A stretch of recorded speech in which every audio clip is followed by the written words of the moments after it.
Hello, everyone. I'm Matt Lebo from GCTV, and today I'm with local photographer and artist George Schaub. Hello, George. It's How are good to you? see you again. Great to be here. Thank you very much for inviting me. George recently held an opening for his exhibition at the Guilford Library, where there is a nice selection of his artwork, both photography, graphics, and paintings. So I highly recommend you go see it. George, it's good to see you again. Yeah, good to see you too. And so, when did you start developing an interest in photography? Well, I kind of grew up in it. My father was a photographer and a lab technician, and when he arrived here from Europe in the 30s, he was hired immediately and worked in Lexington Avenue, which at the time was sort of the fashion center of photography in New York. And he had apprenticed overseas as a lab tech. So I grew up with it. I mean, it was a basement darkroom as a kid. I was souping print. We call them souping, developing prints and film and such since I was about 8 years old.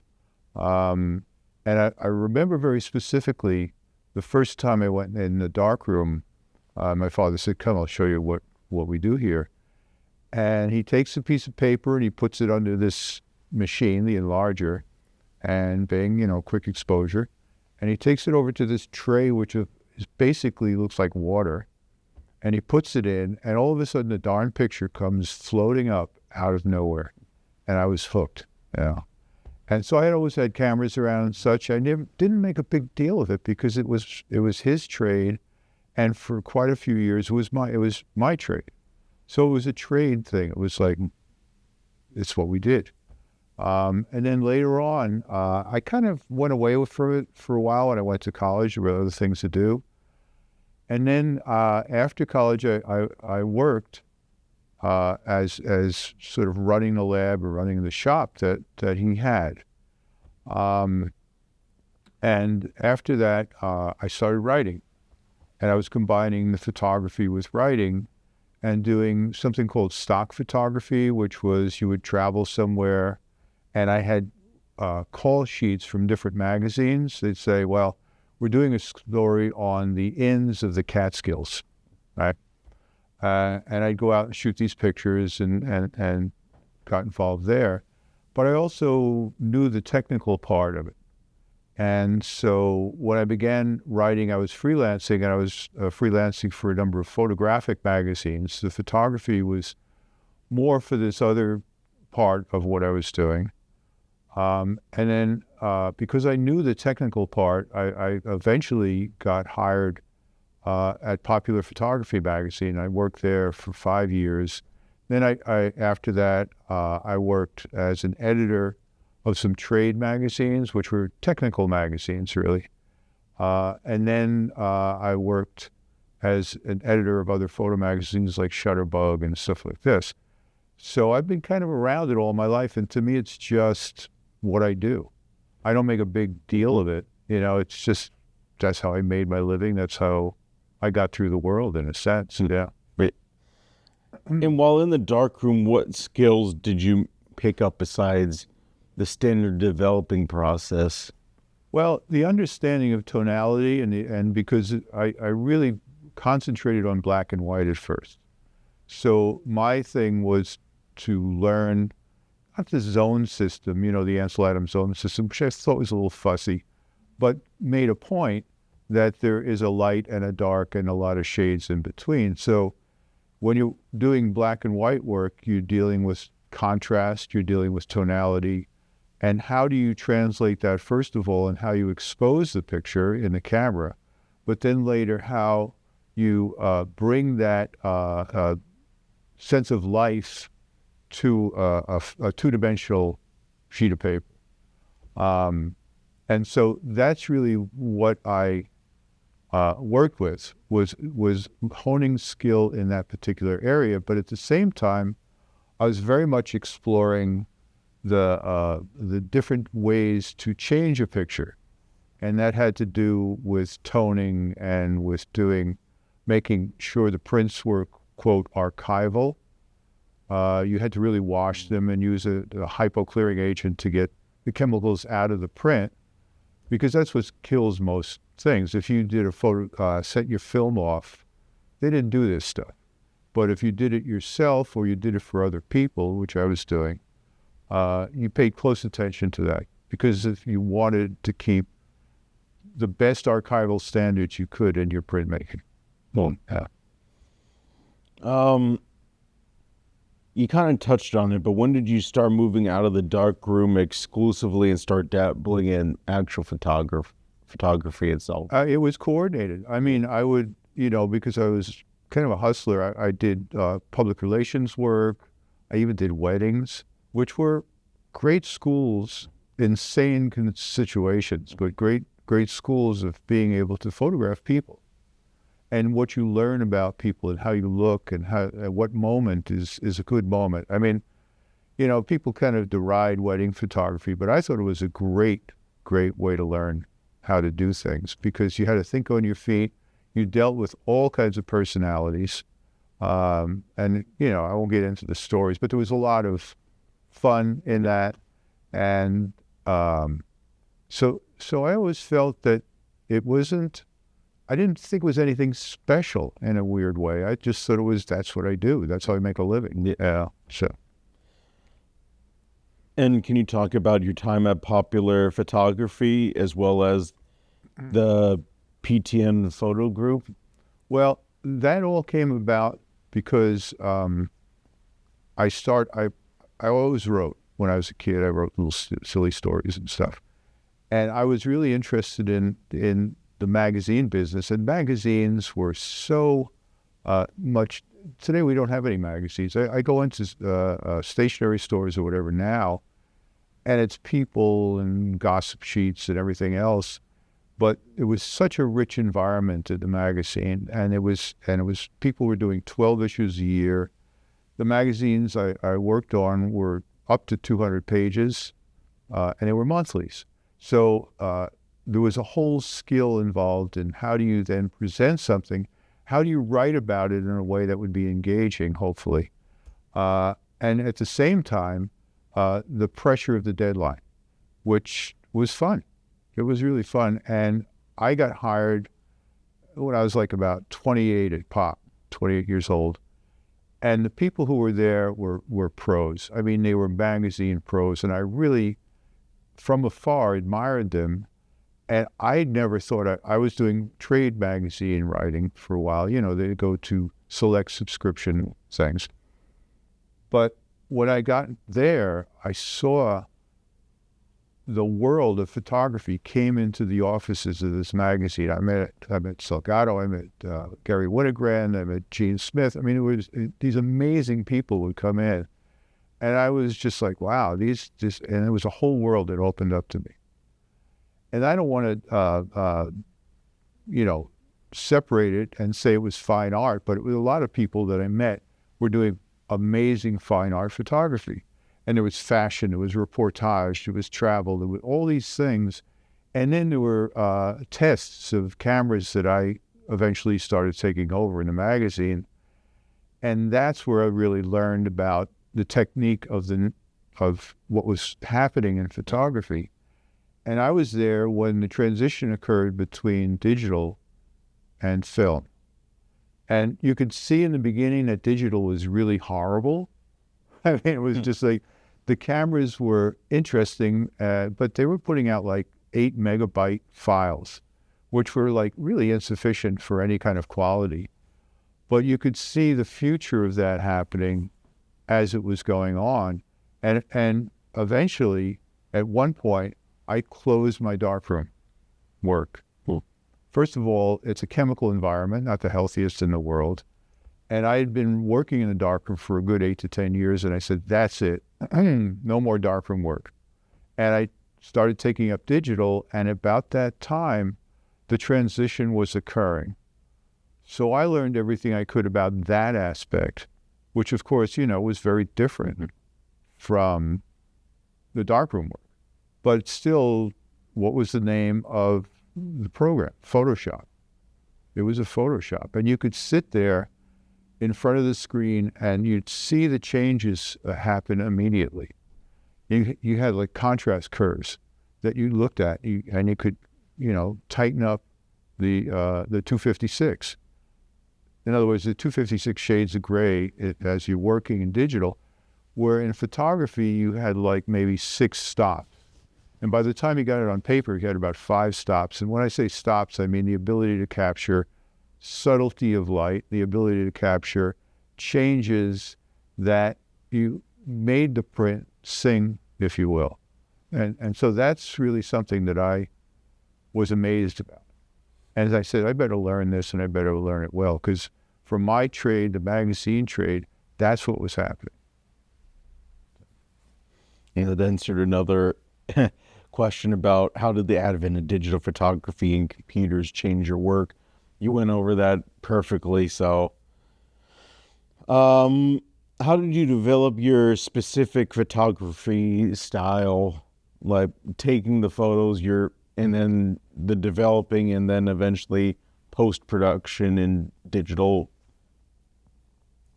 So, I was pretty much a generalist because I was getting work in all aspects of things. I was doing location work. I was doing portraiture.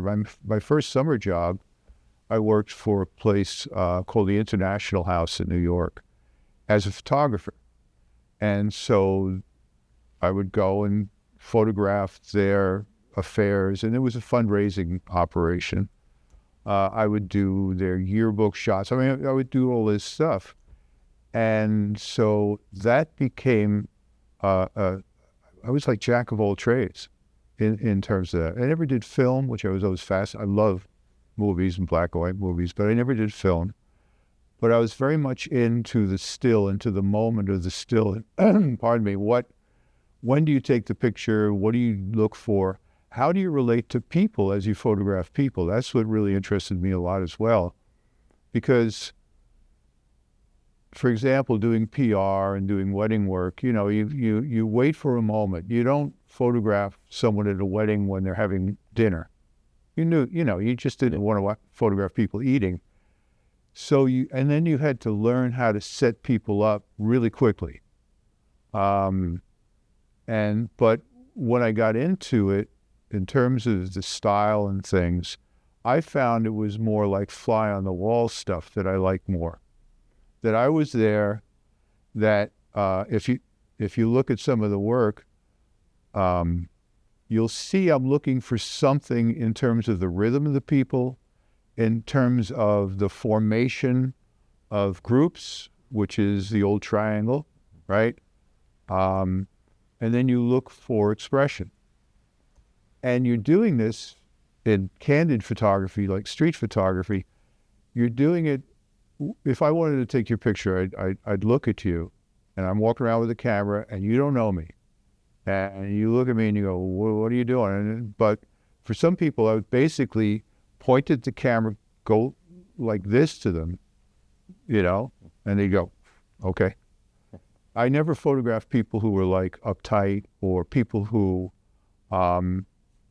would become aggressive if you photograph them, because that can happen. People can don't do that, for whatever reason. So you learn to work with people without talking to them. You're working with them and you're looking at scenes. And then I became a little bit more bold. I began to travel a little bit, and I was doing a lot of moments. And I don't pretend to be a Bresson for sure, but he talked about, Cartier-Bresson, he talked about something called a decisive moment. You wait till there's a peak of something. I mean, he has these photographs where someone's jumping over a puddle, and you'll see the figure right at the moment they're over the puddle. Are they going to make it? I don't know. Maybe they'll fall into the puddle. I mean, that's what he did. He could have peak of action. And I don't pretend to be anything like that, but it was an inspiration to me to think about the timing of a photograph, to think about the juxtaposition of people, how they pose themselves, which I always found interesting. When you point a camera at someone, they assume the pose. You don't have to direct anything. And if the pose is something which is unusual or awkward or something, well, that's okay. That's what they do. So when you're walking around doing what's called street photography, you always run into this kind of feeling of, oh, well, something's going to happen here. You look for, if someone's on a bicycle, you see where they are going through the frame, and you sort of anticipate the moment that will make sense within the framing. So, yeah. All right. And you brought some samples of your work. Let's go over them Sure. a little bit. Now, these represent a span of time, the ones that we have here and others, because I've been at this for a good 50 years. I hate to admit it, but that's true. And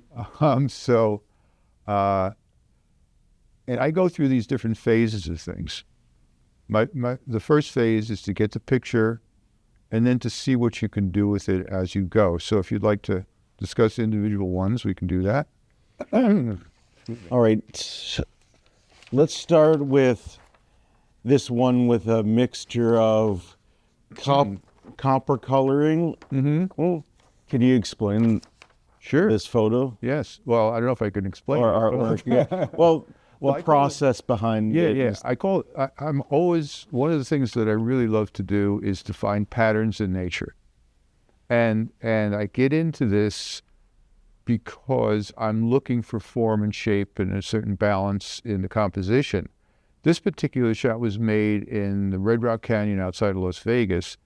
I was hiking, basically. And I came across this rock that had black and white and all these, it was basically not colored at all. But I looked at it and I saw a figure in it. And that could be cool. We have a way of anthropomorphizing the things that we see.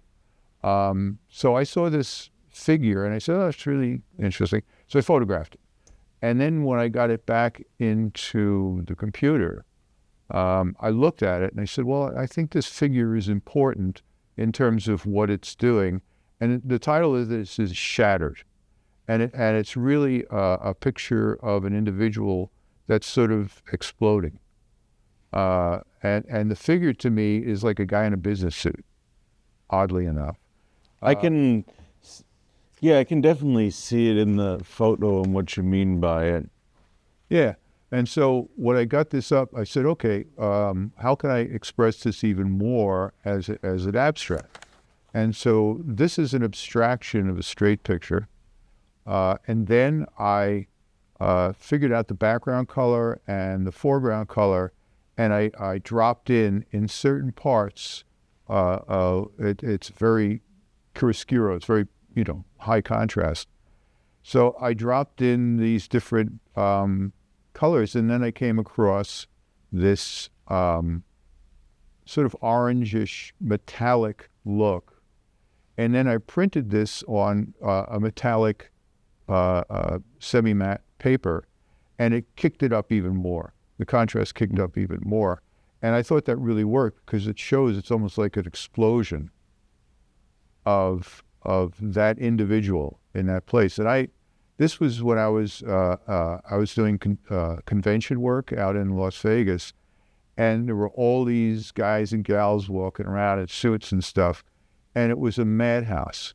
100,000 people attend the show at least, and it was a total madhouse. And this was a break I took. I drove out to Red Rock Canyon, and it was in my head that there was like this frenetic quality to that environment, and that's where this comes from. Yeah. Next one is this black and white crowd shot, or an example of your street photography. Yep. What was the moment like at the time of your shutter closing? When I was walking up and down the street, these are people watching a parade. There was some sort of festival or parade going on, and they're all standing around it. I thought they were a great catalog of the faces. This is in Italy. A great catalog of the faces, the clothes, and so forth and so on. And one thing I like to do in these photographs is to find someone looking back at me. And to me, that connects the viewer with that scene. It brings them in, because when somebody's looking back at you, you look back at them. And only after I took the picture did I notice that I got that with the woman in the lower right, who is sort of holding her hand up in an interesting way, and she's got shades on, right? Yeah. Sunglasses on. I said, that's pretty cool. And it was the officer in the corner. That was my bracket, if you will, of people when I eventually cropped it. And so I'm looking for this one thing that brings the person who's looking at the picture into the picture. And that is when someone in the picture is looking out. And I've made that sort of a watchword for me to judge if the picture worked. It creates an interchange. And then you can look at all the other faces and see, and the clothes and the postures and things. And it's sort of a catalog of what was there at the time. So, does that make sense? Oh, yeah, absolutely. Now, this interesting... Oh, sorry. Well, that's okay. I mean, for me, these things are viewer's choice. Yeah. It can be horizontal, vertical, upside down, backwards, whatever. This is actually a photograph of a section of a sand dune. I love sand dunes. I love texture. I love things that because with the sand dune, you have figure and ground built into the composition. Vines come up, leaves, things fall into it. So this is a small section.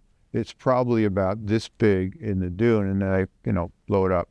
So once I have that, I was going through a period where I was doing a lot of posterization of prints, because that was a graphic way to do things for me.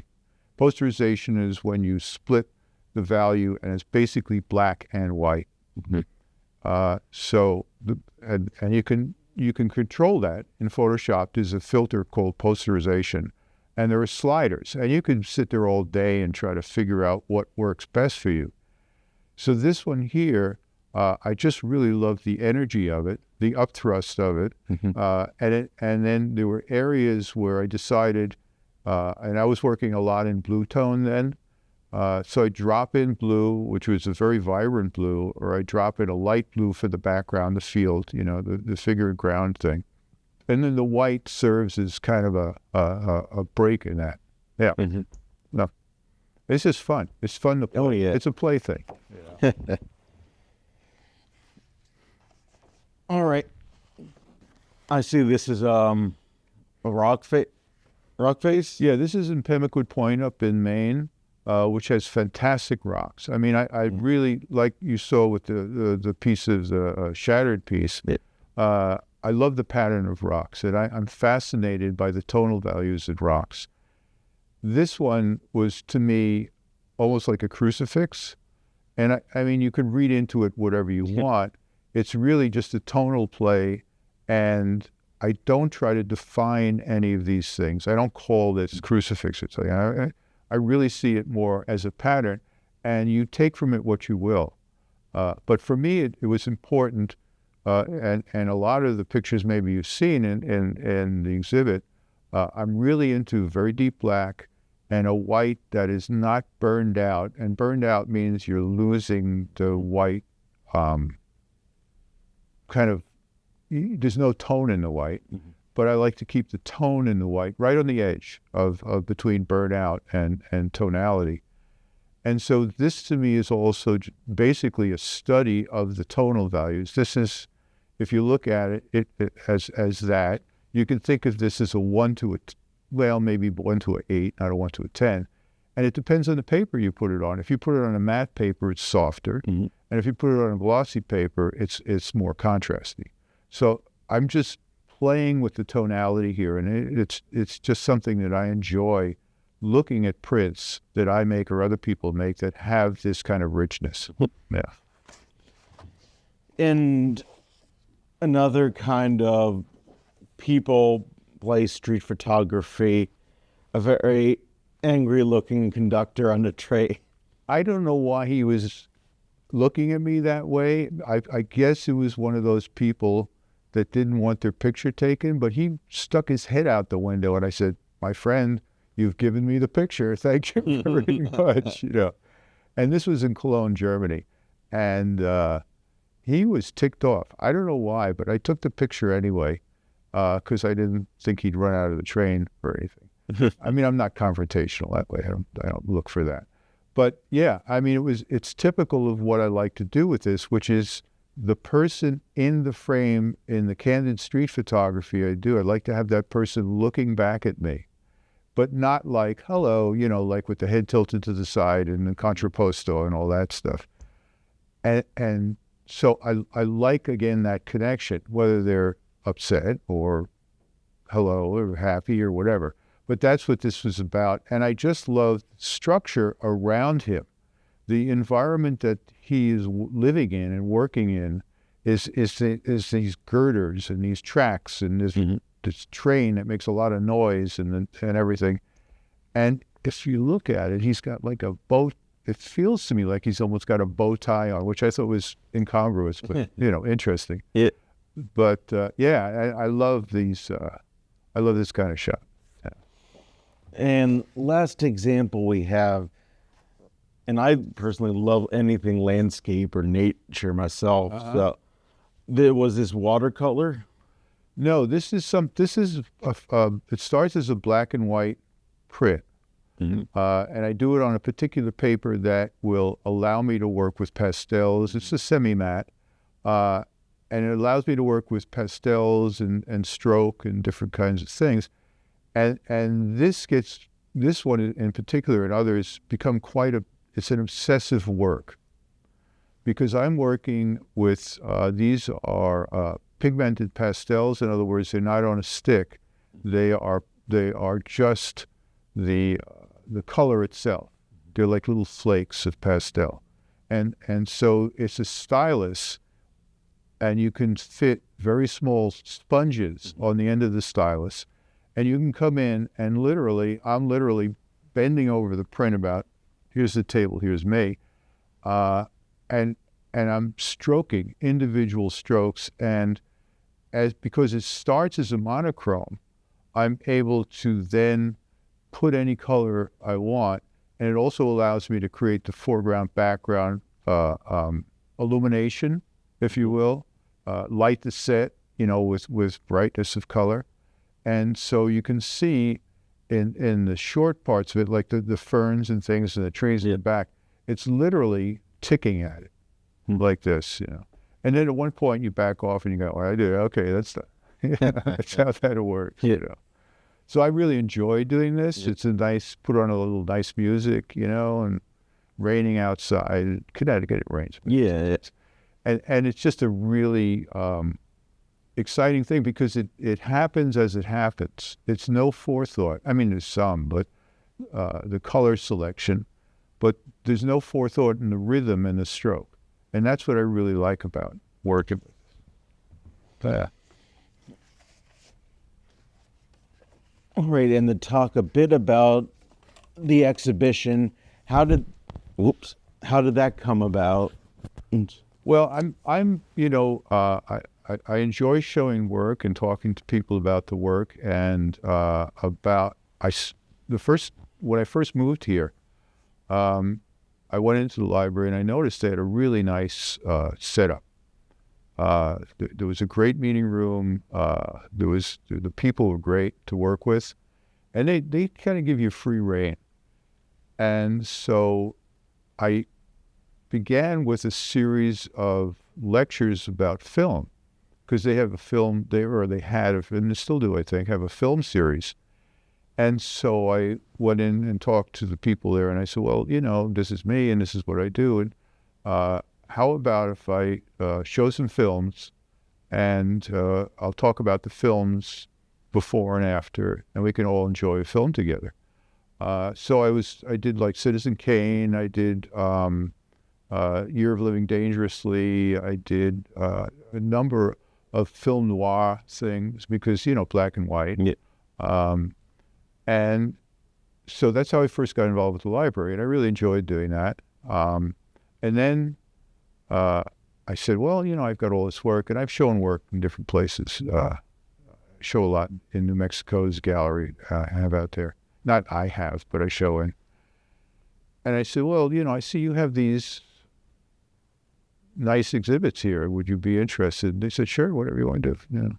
And they have always given me free rein in terms of what I want to hang and how I want to do it. And sometimes the show is limited to a certain subject. This particular show is called Medley, and it is sort of a look back for me.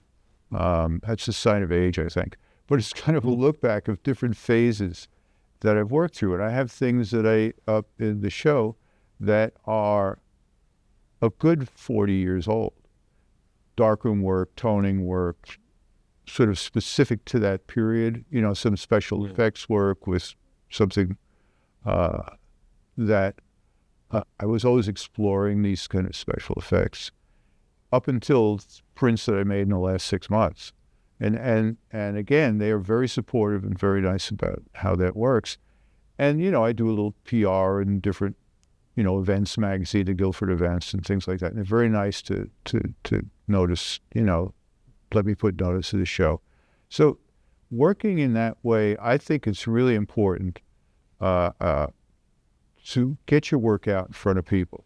Mm-hmm. Because when you do that, you get feedback. And when you get feedback, you gotta let it be. I mean, it's not, you don't control it. And some people really like it. And some people walk through it on the way to the bathroom. And that's what it is, But it's important to do that. I think, and to think you have to go into a museum right away is, I've been in museum shows and things, but I really like to, once a year at least, to get a show up somewhere of this magnitude, because it makes me work. It makes me put things in baskets, and then if you noticed, I always have explanations of the things, and I like to write, so I do a little writing thing to sort of steer the head.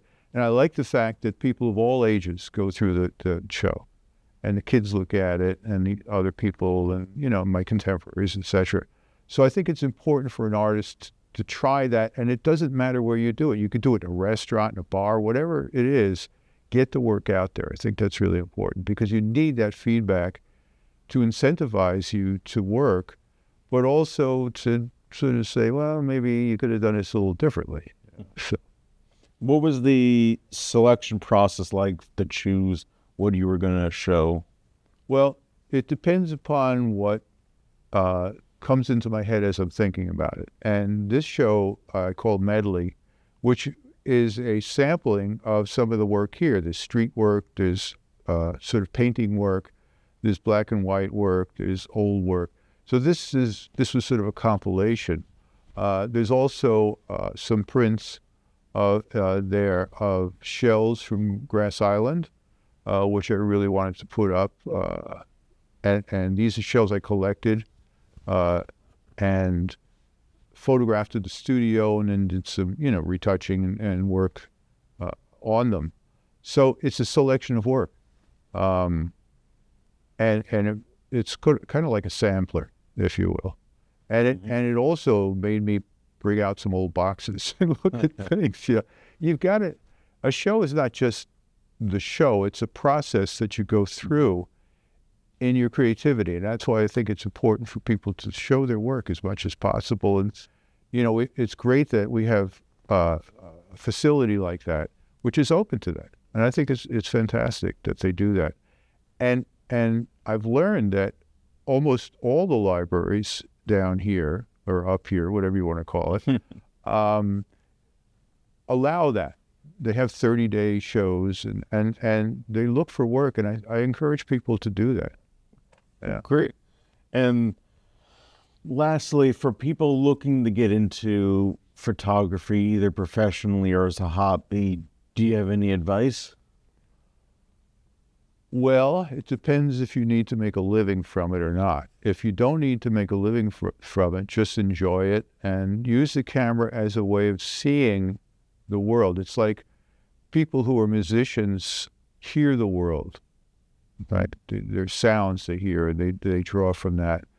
photography is a great way to open your eyes and see. And you don't always have to take a picture of something, but as you do your photography, you begin to see compositionally, but also subject matter, and then things start happening. It's kind of like with the rock things where I see figures and I see these shapes and I see these forms. And photography is something where you become appreciative of light. And being appreciative of light enriches the world so much. And it's a beautiful way for, I think it is to experience the world around you. Now, as far as advice is concerned, there is concern now about photography as a profession in terms of, is it going to be there? Because with artificial intelligence these days, for example, I know a lot of photographers who used to be location photographers, whether they were fashion or architectural or whatever. These days, you can talk a picture into being, and what's happening is these agencies, the ad agencies, are now, instead of sending a photographer, let's say to, Caribbean island to shoot fashion on the beach or something, well, now what they'll do is they'll get a stock picture of that beach, they'll get a stock picture, and they can even create an avatar, doesn't have to be a real person, that could look rather real. And the problem is that the photographers and their budgets, which they used to rely on, these were big budget shoots, they're not going to exist anymore. Now, social photography will always be around, weddings, different occasions, so forth and so on. Product photography, maybe, but still the agencies can do it without a photographer. So it's tough to be making a living as a photographer, but if you do, the best thing you can do is specialize. Mm-hmm. And also learn that craft of the new technology, because that's what's going to be dominating the field years to go. So for me, at this point in my life, when I've made my living, as it were, I see it more as a way of being more engaged in my environment, in the world around me. And it's a wonderful thing to do. I mean, it's like playing an instrument. Like I said, you hear, mm-hmm. right?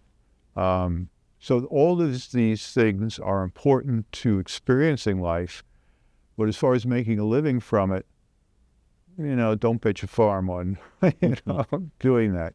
And not to discourage. I have a grandniece who is going to Fashion Institute of Technology now, and I don't know what she's got. It's a school in New York, mm-hmm. part of like a creative school. And she does all this amazing craft work with photography. But I look at it and I say, I don't know what you're going to do. I don't know if you're going to make a living from this. Maybe you can use this as a way to show people your sensitivity and then get involved with creative things otherwise. But it's going to be tough. It's going to be tough in that sense because of this robot photography that's going on. Yeah. All right. Thank you so much for stopping by. Well, thank you for inviting me, and I really appreciate you taking the time, and it was great talking to you. Yeah, it was great speaking with you, and it was nice to meet you. How long is your exhibit running at the library? It closes at the end of the month. Okay. Usually those exhibits are 30 days, which is fine. Mm-hmm. And if folks would like to stop by, or if they'd like to get a little bit more conversation about the pieces, I'm 10 minutes away from the library, and I put up some information where they can get in touch with me, and I'll be happy to come over. Great. Thank you so much. Thank you, Matt. Pleasure.